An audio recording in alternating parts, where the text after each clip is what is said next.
so let me recap, and I will turn yours off.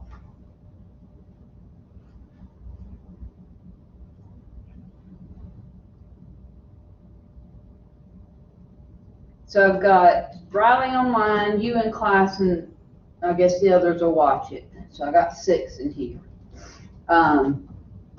So reminder, and I'll do an announcement as well. I'm going to remind you what's due this week. Last night, the measurement test was due.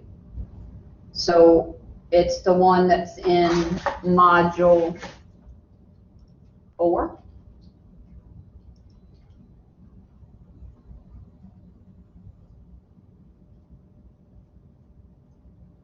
Right here.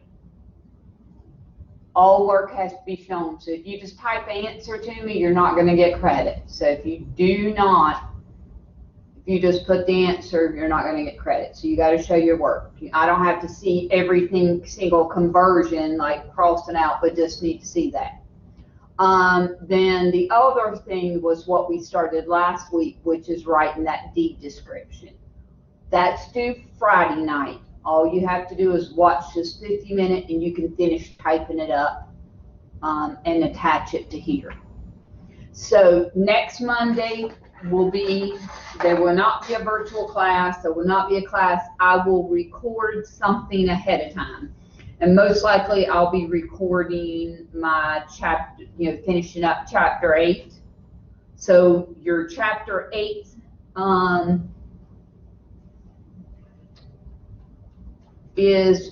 was due today at 1.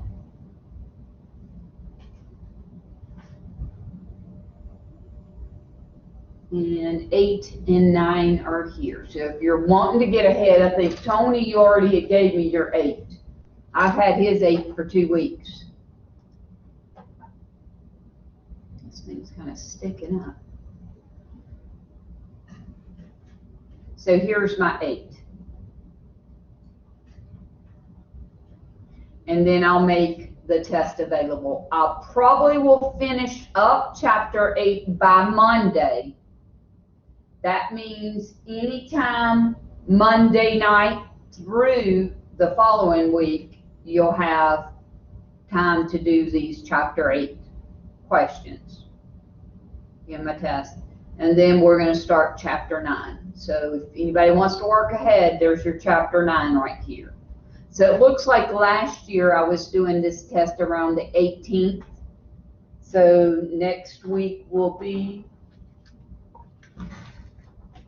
if we finish up, it'll be about the same time. So we'll be right on.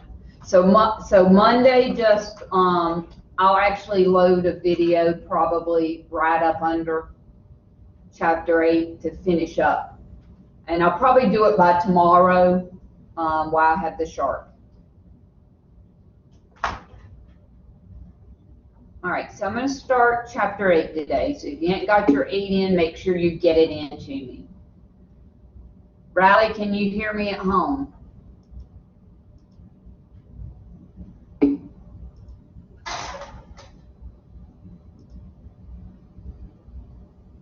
No, I've been doing 2 attempts. Okay, thanks, Chris. And we went outside to Spring Lake Monday. So just FYI, even though this isn't this class, Monday we're going to be going to Spring Lake and we got to meet there at 1 o'clock. That's the reason we're not doing survey law Monday. We're doing only survey 3. So I definitely will record something to finish out chapter 8. And so, Riley, you were asking about the test. No, that was last year. I have been actually giving y'all 2 attempts. That was something, I think that Tony said something about it. And actually, I just finished last Sunday, I just finished taking an 8-week class myself. And it was just trying to be a better instructor.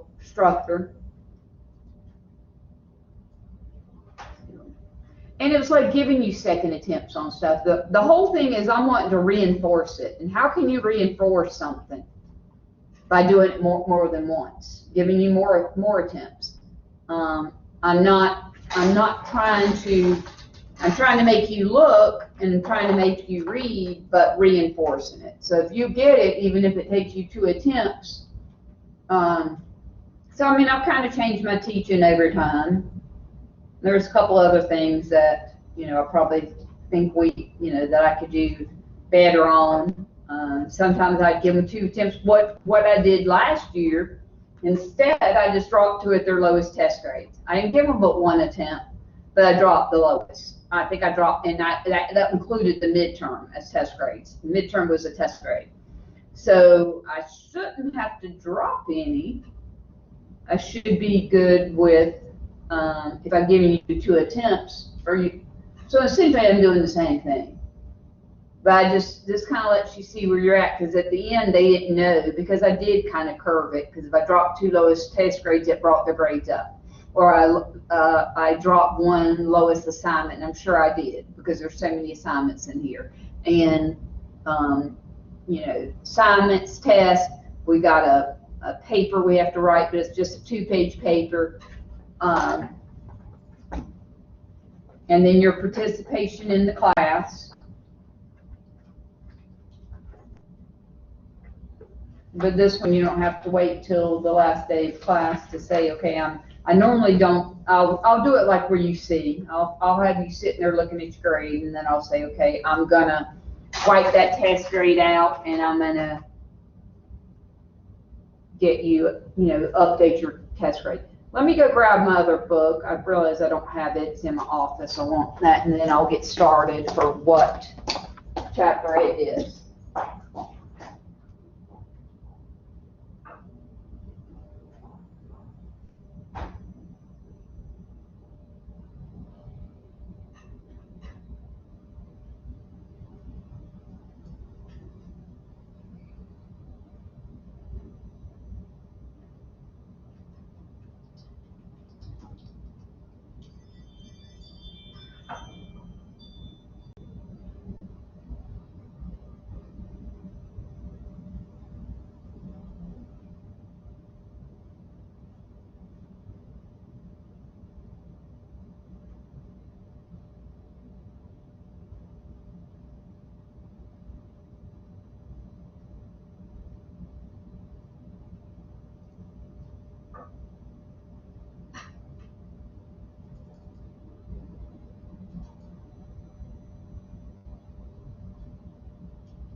All right, let me get my whiteboard up and I'm ready to go. This has been a day. Let me close out what I don't need.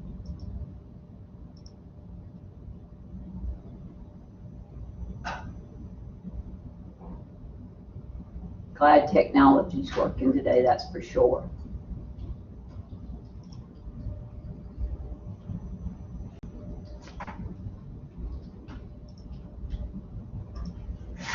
All right. What's the definition of an easement? In general, they're quite unique in that they're, and I'm not reading that, I'm telling you a little bit about it before I get to this. So easements are in general are unique in that their very nature that they are an estate in land that does not and will not be a permanent possessor of the person's property. It does give the easement holder the right to use the property up to and including the boundaries described in the document. For the most part, people look at easements only as the right of ingress or egress for a road, or the right to come, go, and then we normally say re-enter, because come and go only thinks one time, so you say ingress, egress, or regress. This may be the major purpose of an easement, but it's non-possessory, meaning you don't own it. It has been used in a multiple of other ways. Many agencies like utilities and individuals obtain non-possessory rights for many reasons and purposes. So it's non-possessory. So you have utility easements, storm drain, sewer, water, ingress, egress, plenty examples. You don't own it. What if, so I was always told when I'm actually laying out a subdivision and let's say it had storm drain in it or it had sewer in it, to typically call it a utility easement. That way, in the future, if you need to put something else in that easement, you have the right to. So instead of my kind of mentor that I worked under me when I was setting for my surveying license, and I learned so much about engineering from. He actually was a department chair here, graduate of state, still real active in all of this. Always said, call it a utility easement. Don't just call it a drainage easement, a sewer easement, a water easement, because if you need it in the future, you cannot. If it says drainage easement, that is the only purpose you can use it for. And if you're the developer designing it, you can make that statement up front. So I am going to show you that in just a second, because I noticed this one lot that I showed y'all an example on it's actually in Hood County, that 4D. They have like 4 or 5 easements on one property, and they do have some labeled as utility easements.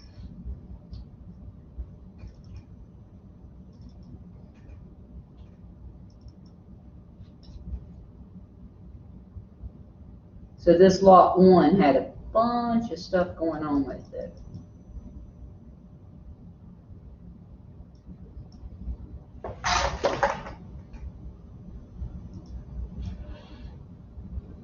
So there is along the front, let me do the overlay made. They have a fence easement.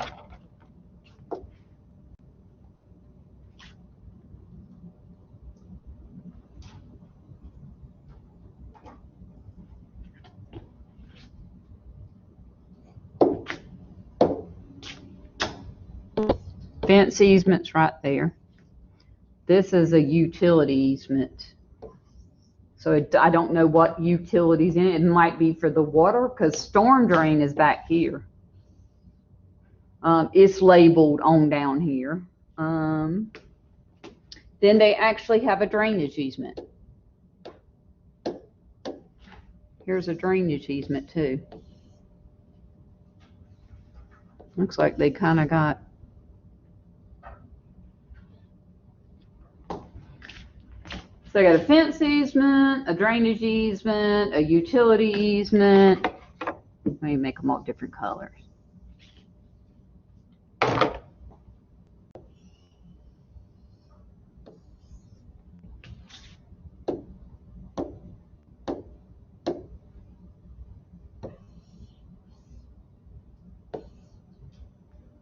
So they must have two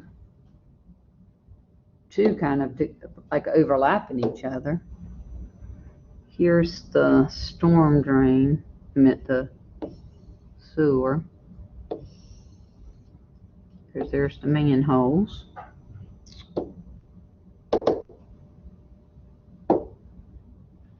And then there's a fence easement. And there's actually a site triangle.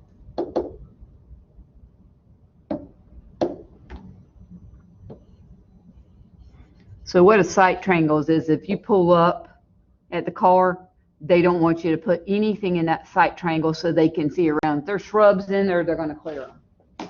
So there is one utility easement, a storm drain, a drainage easement, and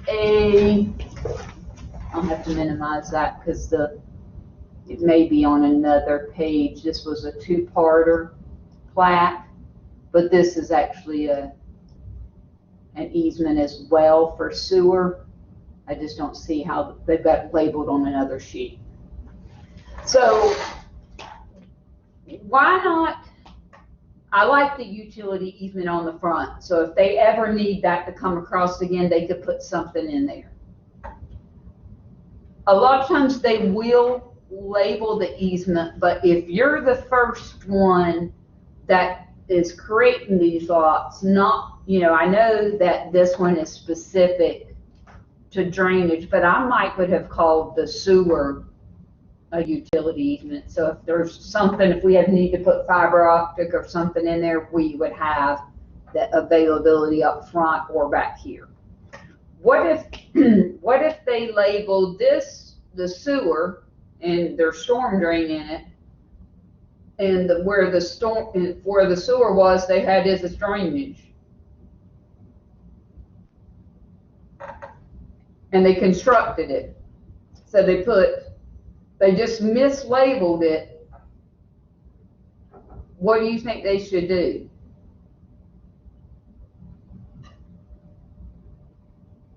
They say one storm drain and one sewer, but actually there's sewer in the storm drain and in the sewer.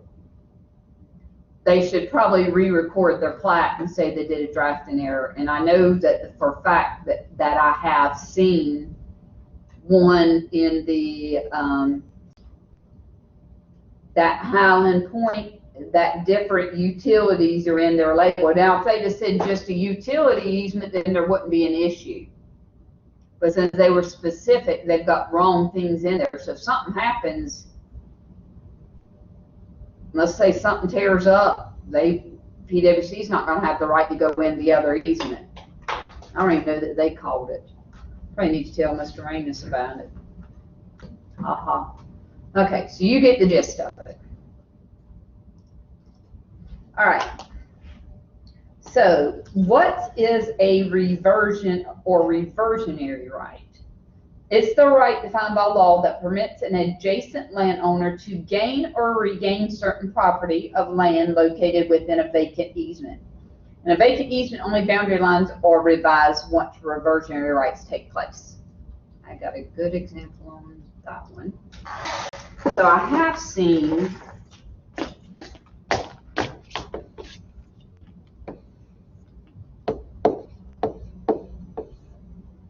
got a road.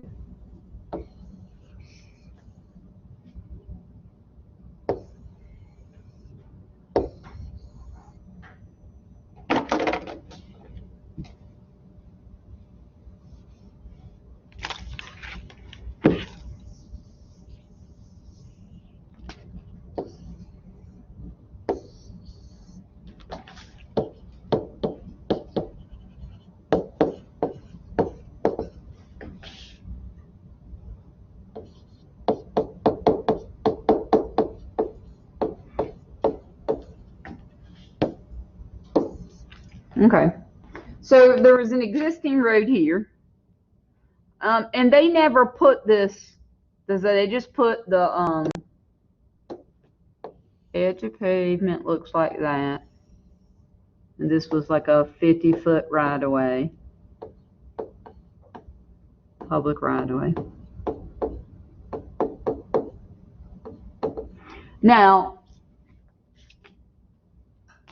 just because we label it existing road, 50-foot right-of-way, doesn't mean that the state takes it over. There has to be so many houses on there for them to maintain it, so you'd have to petition it. So they actually set aside 50 feet between these two for possibly, this is all one piece of land back here, just in case that they may want to in the future expand.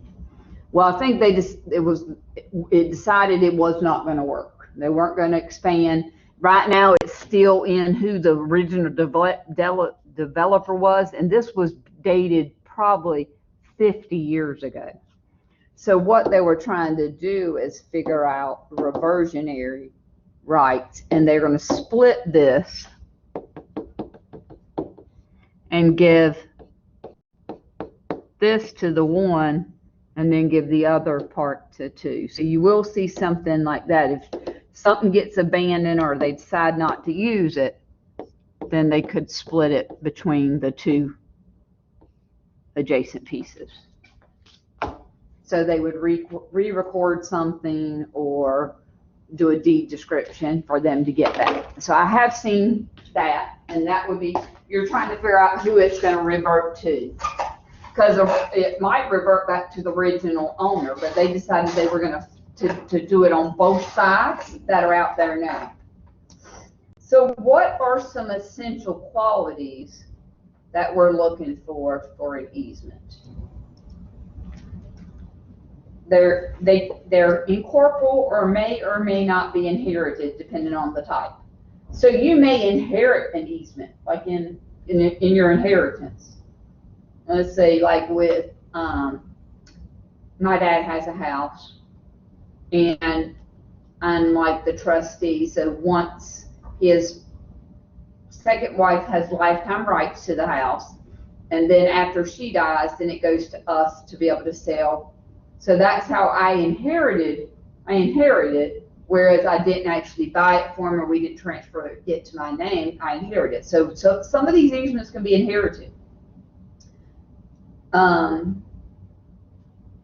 They might not be, and they could be, they are imposed or corporal and not against the person. So they're not against the person, they're usually dealing with land.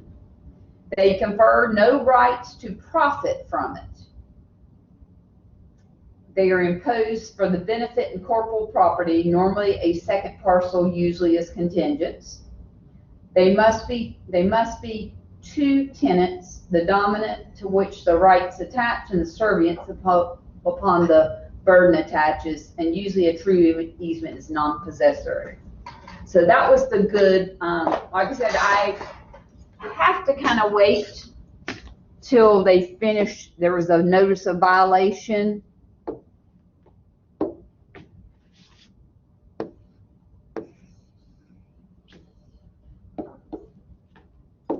This is the road. The dad owned 10 acres. He sold the front 6 acres to his son, and he kept 4 acres back here. Son, dad. So you can't landlock yourself. So he could not landlock himself. So hasn't applied.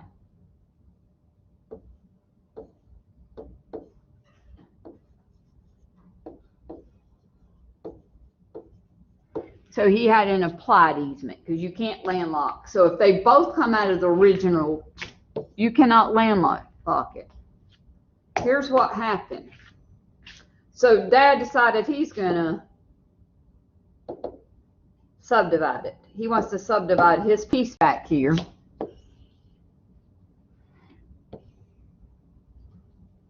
But the only way that the county said that he could subdivide it is now this be a 45-foot right of way.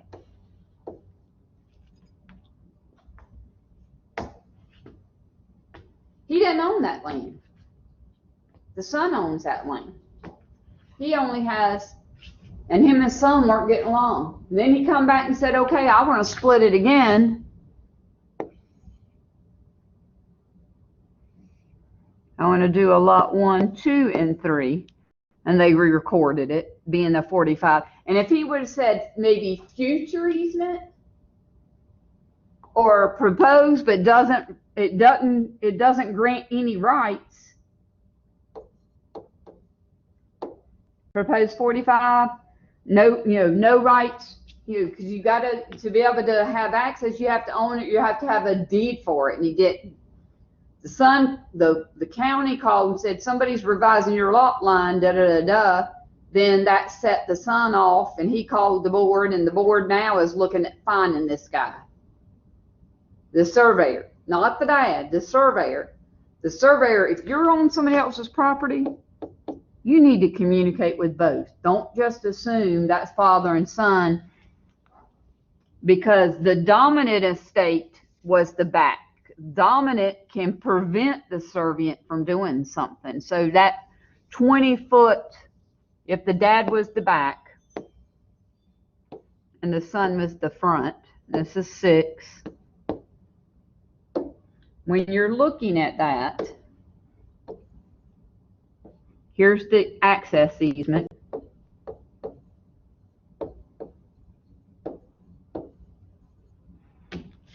He owns the whole 6 acres. But the dad, son, this is dominant, this is servient. The dominant can prevent his son from using this portion of his land. Even though he owns it, they're preventing him. Kind of like Duke Energy is preventing these people from putting fences in their easement. Dominant can prevent you, the servient, from using your property. You own it, you pay taxes. So the guy that bought all of these easements on that one lot, right here, really has limited access.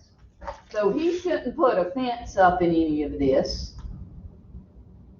So he really only has the right to use and build in here.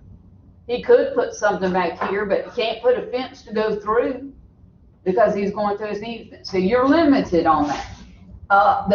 Normally they'll tell you to see plat book so and so, but most people don't know that. I don't know if they ever saw this map. They may get a little site plan that has it on it, but I don't think they know that you're not permitted to put something in it. If not, it can be tore down at will. Moving on.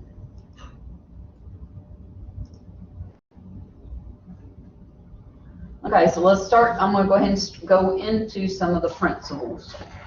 And if there's something I think you need to know for when the quiz time comes, I'll make sure you know. Principle 1 is description of a land parcel may contain more than one boundary description within the boundaries of a parcel. The law rights granted may be stacked one on the other. Well, I gave the perfect example on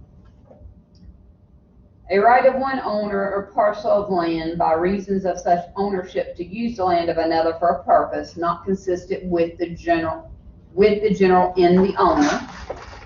So in conducting research by retracement, surveyor may find easement for numerous purposes. Each will carry a description of the boundary and may be conflicting with each other. So this one right here, there is 2, looks like the looks like the fence line and this fence line and this drainage line are together. Can't see what it, but you see all the different easements on here. It looks like they're coming across with the storm, has the sewer and the storm drain crossing each other. This is storm drain, then that crosses over their utility, and then they got a fence and a, so there could be multiple, and they could be stacked one on top of the other.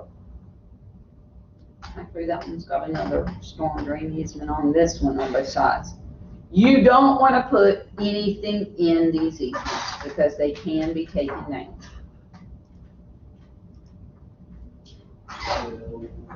Principle 2, an easement is incorporeal, non-possessory right or inheritance of a party to use the property of another for specific purpose or purposes.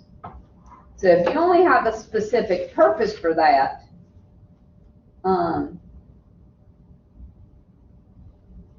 you're not going to be able to use it. If it says this drainage, that's all it can be used for. A privilege which the owner of one adjacent tenant hath of another, existing in respect of several tenants by which the owner against whose tenants the privilege exists is obligated to suffer or not do something on it in regards of land. This is just putting in own words. So in other words, we can prevent them from doing something on their lawn, their land. We can prevent them, but it's a non-possessory right to use the land of another.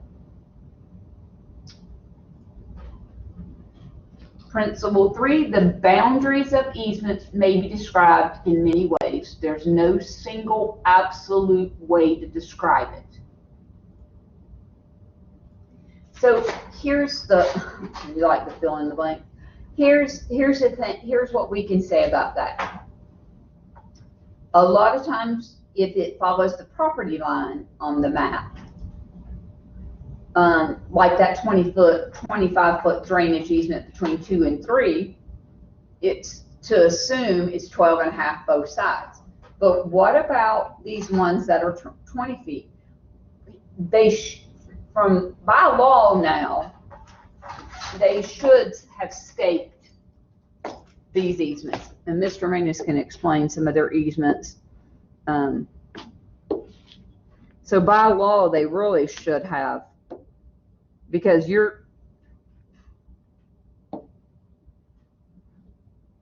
have no way of, you can offset this, whatever, if this is like a 20-foot drainage easement, and it is, you can offset the property line, but how about when you get here? They should have set an iron here and here for us to know, and here, because how are you going to get it on there? It's just some lines on there. A lot of times you can say, I could say that we're going to have a 20-foot easement, and it goes from the center of the road, and we're going to split 10 feet on each side of, and we give one bearing. We give one bearing in distance and tell them it's 10 feet each side, so that it would be 10 feet each side. And this is more about if you're not recording the plat, but after the fact. Let's say it was already recorded and we were trying to get an easement, you would need to do a meets and bounds description. It doesn't have to be, there's a couple of ways. So we can try to create an easement by calling the easement for road purposes, or it's a 40-foot wide easement across the southwest 1/4 of a southeast 1/4 section. It could be a blanket easement. A blanket easement could be really the whole entire lot. It could be some type of blanket easement. It could be the most common easements or centerline easements, where if I just tell you the bearing and distance, that's the center line.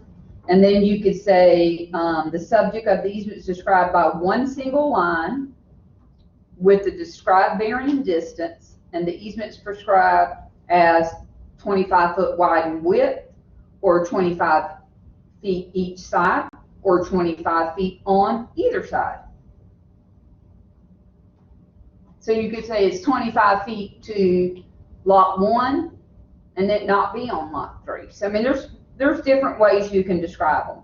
Perhaps the most positive description of easement is that of the perimeter, in which the entire parcel is described from the point of beginning to the point of commencement, and the courses include the entire parcel that will be subject to the easement.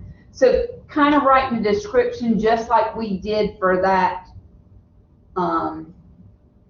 for the last, this due Friday, kind of how we describe that would be nice to describe something like this. We should have said beginning here, give a bearing and distance to here. If it goes all the way to the back, then give a distance across, then give a distance back up, and then point place of beginning. So describing that by 4 lines, not just one center line, and setting irons at all 4. So that would be a way to describe it. And again, this stuff is higher level, but you've got to be taught this at some point, or either learning with the surveyor on how to do it. I mean, I'm wanting to cover everything I could think of to make you proficient in this class, or proficient to be able to get your survey license within a couple of years. So principle 4.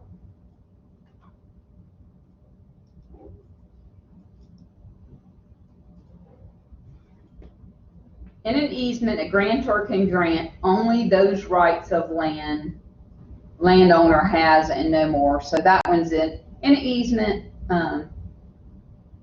Let's say a lifetime estate holder that can encumber the entire parcel by granting the easement, but the estate terminates upon the death of the holder. So if somebody has like a life estate, and that would be talking about the easement, and I'm on page 281. It talks about the bundle rights and talking about a life estate. So a good example is that I was talking about my dad's land, and it could be the same way with the easement. You give them an easement for like a lifetime easement, but once they pass away, then it goes back to the original one. So upon the death, they can't, nobody from their life estate can, let's say my stepmom, my dad's second wife, her property, once she dies, it goes to us.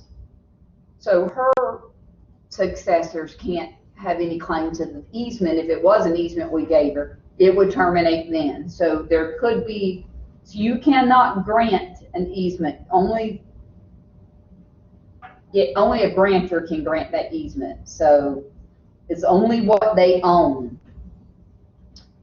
Principle 5.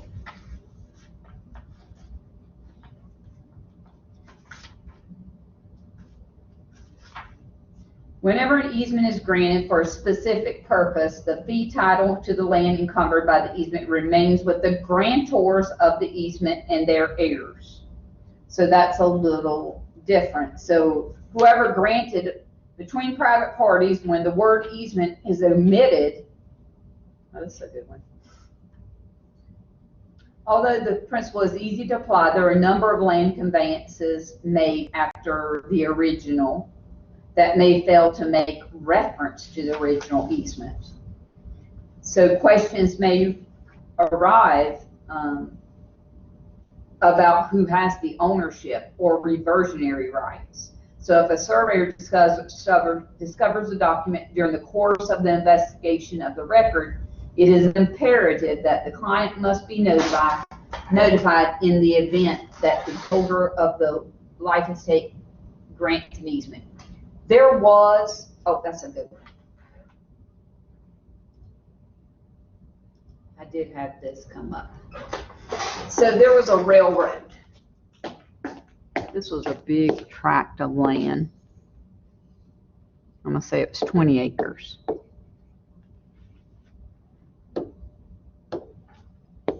railroad went through here.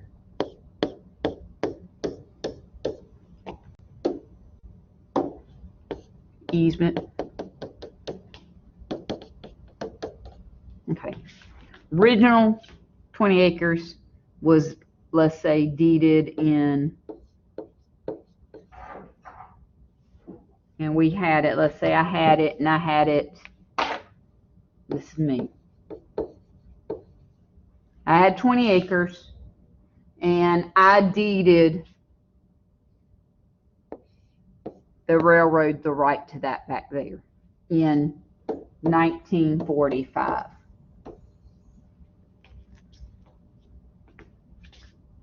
In 1960,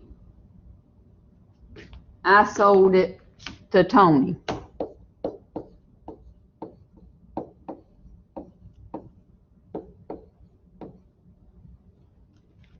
And this, I did see this. In 1990, the railroad no longer required that. They were abandoning it. They were going to get rid of it. So the railroad's no longer needed. It was abandoned it, and we need to figure out who it goes back to. Does it go back to the current owner, or does it go back to my heirs from 1945 that were who's?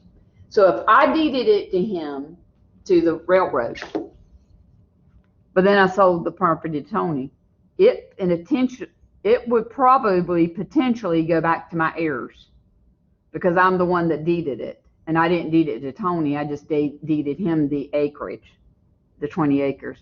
But that easement could go to somebody else.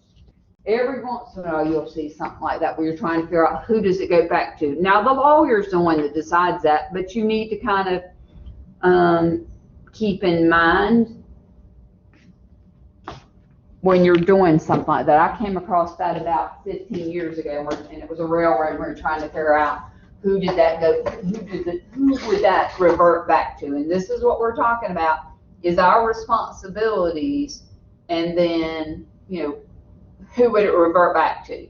This is reversionary rights and our role and our responsibilities as a surveyor. All right, so one more, and then I'll finish doing the write-up on this. We'll finish this out and record it for Monday. So number 6. So between parties, there is a presume that a fee title, simple title, is intended to be granted in a deed to real property unless it appears in writing that a lesser estate was intended. Unless there is a statement to the contrary, or a statute otherwise, the presumption is that the public acquires an easement only in highways. So let me see that. Between private parties, when the word easement is omitted from a description that was intended to be an easement, the court normally rules that it passes fee title, meaning you don't have to, even though it wasn't mentioned, it's still going to go with the land. Now, when a government agency takes an easement for highway purpose, an easement right is presumed. However, some statutes may provide for taking of a fee for land to appropriate for public purposes. Some states provide that all dedicated streets created by plat result in fee simple conveyance, and the public body retains fee title to the streets if it got vacated. So I guess that DOT easement, that South Carolina DOT versus Rangers, looks like they are favoring South Carolina DOT. I'd kind of like to know what happens with that. If the word reserving, if we use the word, say a description for a 30-foot strip of land for a road purpose, may pass fee title, but it may be subject to a road easement. The wording reserving the west 25 feet for road purposes may or may not create an easement. States are divided on that issue, so the wording may create a reservation of a 20-foot fee title, but not subject to an easement for a road. So there's just some discrepancies. So probably tomorrow, I'll probably stay in here and pick up with principle 7. This is kind of a long one, so I'll go 7, 8, 9, 10. It says 18. And then this is actually principle 7, which is number 5. And these are easy. And then I'll talk about the dock and about, because it wants to go over the use of the easement and what happened in the court. And a lot of these are real simple. So I'm going to go ahead and close this. And I'll try to record tomorrow afternoon or Friday at the latest the next part to chapter 8, and then probably make the test available next Monday, and you'll have a week to do that in. But I'll make sure if there's anything I want you to know that probably you shouldn't have to look for any other chapter, go to another chapter, look for the answers. I'll make sure I cover that, but I'll probably cover that tomorrow afternoon while I'm in here and I got the big screen. Any questions?